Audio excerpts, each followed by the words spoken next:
தாவுற லவ்வால என் life சில்லாக்குற நீ என்னோட dream தான் ஃபுல்லாக்குற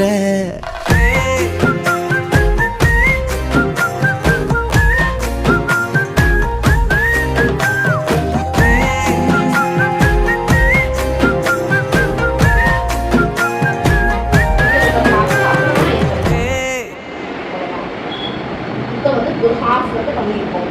மெட்டீரியல் வந்து கொஞ்சம் பெருசாக இருக்கிற மாதிரி இருக்கும். அது தப்பு இல்லைன்னா மெட்டீரியல் ரொம்ப என்ன சொல்லுது, நீங்கள் 3 பண்ணுவீங்களா, 3மே கொஞ்சம் வேரியேஷன் இருக்கும். கரெக்டான சைஸ் வந்து இருக்கும்.